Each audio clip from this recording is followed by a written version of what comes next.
असां जो हितां आयासीं त माना असां पलटियासीं कोन, पर कॾहिं हिकिड़ो माण्हू हितां वञे वरी वापसि हिते अचे उनखे चवंदासीं पलटणु, वापसि मोटणु। ईद जी माना पलटणु। असां जॾहिं ईद ईंदी आहे त असां किथां वापसि मोटंदा आहियूं।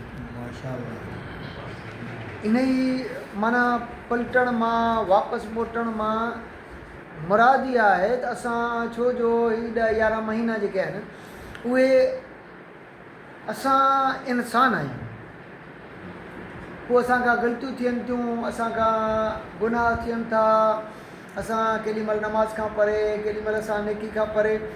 पोइ वरी जॾहिं ईद थी अचे न, पोइ उन ईद में असां वरी वापसि पलटी अचूं। किथे पलटी अचूं? ओ जॾहिं हिन काइनात में अलाह साईं असांखे मोकिलियो हो त आम माण्हू असांखे मासूम चवंदा। नंढड़े ॿार खे छा चवंदा आहिनि? मासूम, माना गुनाहनि खां पाक।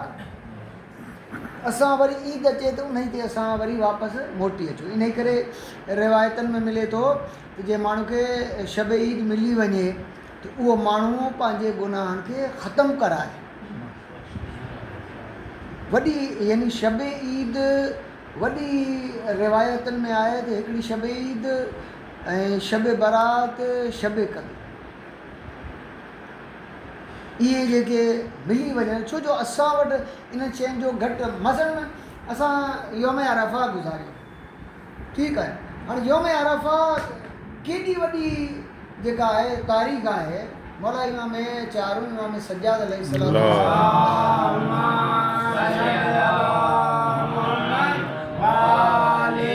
इमाम हिकिड़े शख़्स खे ॾिसो योम अरफ़ा उहो माना पिने थो।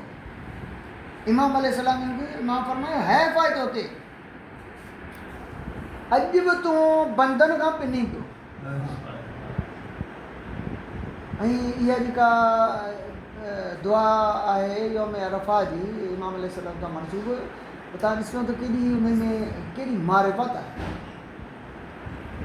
इमाम अलैहिस्सलाम जो हज खे माना छॾे ऐं करबला ॾे वञणु माना त का वॾी अहमियत आहे इस्लाम जी। इमाम अलैहिस्सलाम जो मक़सदु ऐं हींअर करबला जा ॾींहं जेके अचनि पिया, असांजे मथां ख़ासि तौर ते ज़िम्मेदारी थी। असां माण्हुनि ताईं ऐं जुमिलो इहो चवां पियो, माण्हुनि ताईं साईं असां विसारियल करबला पहुचायूं। विसारियल करबला, को ज़मानो हो जो करबला पहुचाइण जो अंदाज़ अलॻि हो। को ज़मानो हो, कंहिं बुज़ुर्ग जो जुमिलो आहे, कंहिं उन खां पुछो त भला हिन ज़माने में मुनाज़िरो कजे या न? उन साईं चयो त मुनाज़िरे खे छॾे असां बंदि करे छॾियो आहे। हालांकि मुनाज़िरे जी ज़रूरत आहे, लेकिन उन जो दस्तूर ऐं तरीक़ो थोरो तब्दील हुजे। ज़रूरत आहे मुनाज़िरे त करबला पहुचाइण जी ज़रूरत आहे। को ज़मानो हो जो करबला पहुचाइण बिल्कुलु ॾुखी हुई, छो जो माण्हू मिलंदा ई न हुआ। उहो महिलनि जा सफ़र करे माण्हू पहुचंदा हुआ किथे? मजलिसूं ॿुधण जे लाइ, अज़ादारी। अॼु तव्हांखे घर घर हिते मजलिस, हिकिड़े हिकिड़े शहर में अलाए जो केतिरा केतिरा अशरा थियनि, केतिरा केतिरा। यानी माण्हू मोमिन अज़ादार वांदो नथो थिए मजलिसनि मातम ऐं अज़ादारी मां। लेकिन आउं चवंदो आहियां विसारियल करबला जेका आहे उहा असां अक़ीदती करबला, अक़ीदत।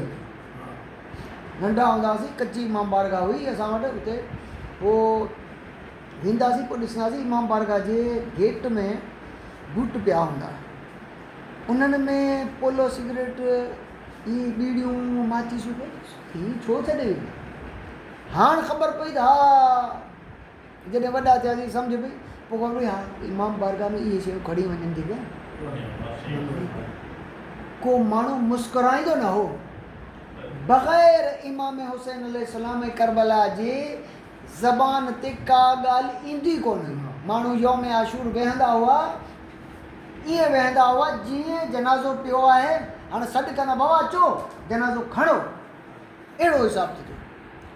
ऐं फ़ाक़े ते एतिरो हूंदो जो विरले को मिलंदो हो को पाणी जो ढुक फाको हूंदो हो बाक़ाइदो हींअर तव्हां वञो त तव्हांखे माना जूस जूं खीर जूं इहे गाॾियूं इहे इन ई करे पियो चवनि विसारियल करबला खे असां यादि कयूं अलम खे ॾिसंदा हुआ रहंदा बाक़ाइदे रिवायत इमाम अलैहिस्सलाम जे लाइ अलाह जे नबी फरमायो जीअं इमाम हुसैन अलैहिस्सलाम ख़ुदि फरमायो कंहिं पुछो त आगे असां मुस्कुराईंदे रहंदी मुंहिंजो नानो फरमाईंदो हो त तुंहिंजो नालो ई अहिड़ो जेको ॿुधंदो उहो रहंदो जेको ॿुधंदो उहो लिहाज़ा करबला जा ॾींहं अचनि था असांखे तयारी करणु घुरिजे बाक़ाइदो तयारी करणु ऐं असांजे मथां ज़िमेदारी आहे हर हिकु मथां ज़िमेदारी असां यानी ॾींहं नज़र अचनि करबला जा त असां जेको हिकु ज़मानो हो मथे में जेको आहे उहे शयूं ऐं त चवंदो उहे निकिरियूं उहे शयूं वरी वापसि अचनि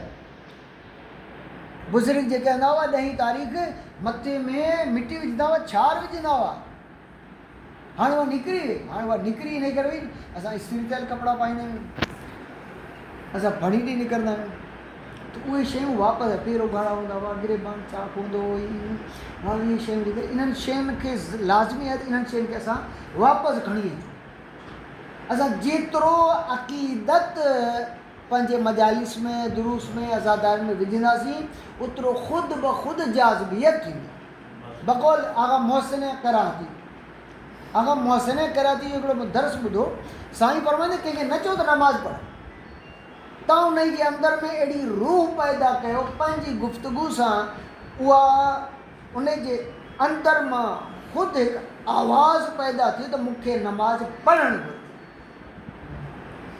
हुनखे अंदरां ख़ुदि महसूसु थिए त मूंखे नमाज़ पढ़णु उहो हुनखे छॾे न सघे असां अहिड़ी रूह पैदा कयूं जो इंसान जे अंदरि मां ख़ुदि ॻोढ़ा पैदा थिए असांखे मसाइब ते ज़ोर लॻाइण जी ज़रूरत ई न पए हू बेफ़र्ज़ ते इंशाअल्लाह असां पंहिंजी ज़िमेदारी जेका आहे उहा पूरी कंदासीं त हीअ जेको वाक़िया आहिनि उहा विसारियल करबला जेका आहे उहा माण्हुनि ताईं पहुचंदी अलाह साईं असांखे करबला जे वाक़े अज़ीम वाक़े मां दर्स हासिलु करण जी ऐं पंहिंजो पाण खे जेको आहे उहो ख़ुदा जी तरफ़ अहले बैत जी तरफ़ राग़िब करण जी तौफ़ीक़ इनायत फरमाए। अस्सलामु अलैकुम व रहमतुल्लाहि व बरकातहू।